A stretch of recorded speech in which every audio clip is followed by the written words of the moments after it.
I think I will just throw in the analogy real quickly, Sure. if I can. I wanted to use an example of, like, if you've used the example before of somebody claiming they own a pet, like a cat, and then you go to their house and you're looking for evidence of that pet. There's no litter box, there's no food dish, there's nothing that indicates a cat. Then you start getting more and more suspicious. Do they really own a cat?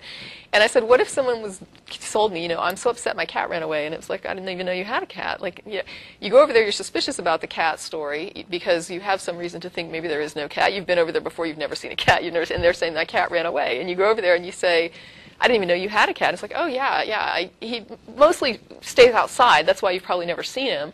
But if you go in the back, there's this big hole he dug. And you go out back and there's a hole like someone's put in a swimming pool.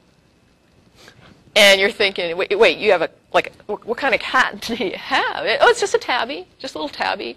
Oh, did you see that oak tree that was knocked down in my front yard? Yeah, I was going to ask about that. Well, yeah, when he was running away, he hit the oak tree and just knocked it down, like splintered it like a toothpick.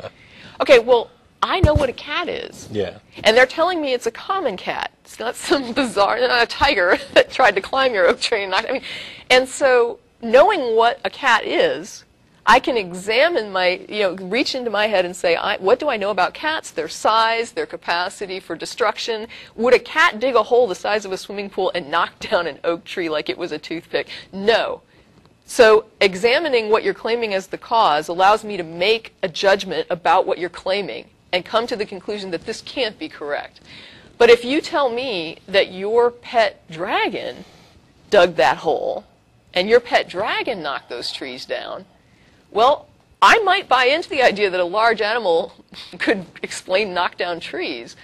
But without some evidence that you have a dragon, I don't know how to assess the claim that you have a dragon and that dragon digs giant holes and ran away and knocked down your oak tree. Yeah, on the one hand, it is more plausible within the limited definition that we have for dragon that a dragon could knock down a tree and dig a swimming pool hole than a little cat. Right. But that doesn't make the explanation any more plausible because there's absolutely no demonstration that any such thing exists. And let's say that I go into the front yard and I say, these trees are just literally knocked down. Like, this isn't, you can tell it wasn't hit by lightning, it's not burned. And I can see that it wasn't, chainsawed down. There's no clean cut to this thing. And I honestly don't know what would blunt force an oak tree down. It still doesn't convince me that you have a dragon. Yeah.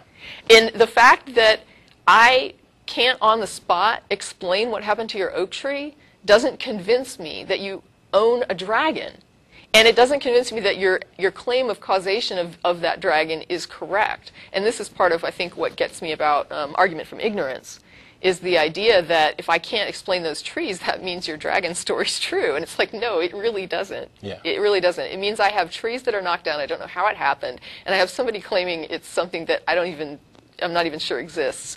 And so I have a mystery on my hands, but I'm certainly not looking at that as evidence that a dragon exists. Yeah, and that's something that comes up quite a bit, even in emails. You've had emails to this effect, and so have I. We've talked about it before in the past. By the way, argument from ignorance, we're not, for clarity, it's not that you're stupid. It's a particular logical fallacy that assumes that an explanation is correct as long as it hasn't been disproved or an alternate explanation hasn't been proved.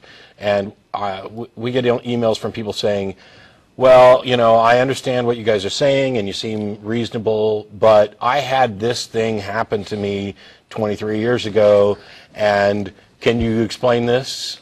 No. Or can you explain it in any way other than God? I could probably come up with something, but I have no idea what the explanation for that is.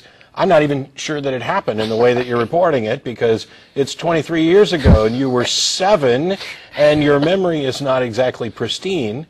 Some of the things that I've done to 7-year-olds with magic tricks and stuff, they're going to misremember. Right. And 23 years later, I walked on water instead of just drinking it.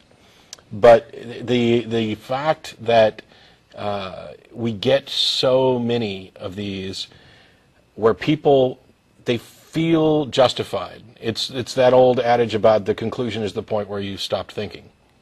You stopped investigating, you stopped looking for other explanations, you gave up and you said, this is just unexplained, I can't come up with anything, but this guy says that it was because of God, and you know what, screw it, that's a good enough explanation for me, so I'm just going to go with it until somebody proves me wrong. And you feel reasonable.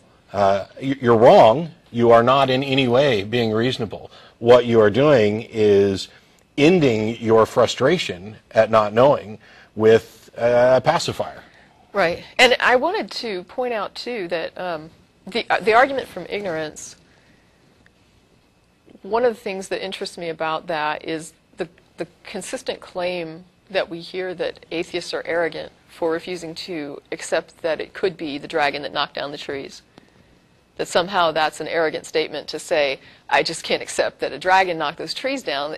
I don't know what caused it, but until a dragon becomes part of the bin that includes the existent items, I don't think we can consider it as a cause. If we were going to put the dragon forward as a cause, we need to show that there are such things as dragons, and then we can talk about whether or not a dragon knocked your tree down. But in the face of being called arrogant for that, what I find interesting is that the person that's calling me arrogant is basically saying that if they don't know the answer to something, a God must be responsible for it. That there's no way that they could be personally ignorant, or that they could be, that either mankind or an individual human being could be unaware of how something functions or the explanation for something, and those things must just be eternal mysteries from God, as opposed to things with explanations that we haven't figured out yet or that we don't have an explanation for yet. I see that as extremely arrogant. Yeah.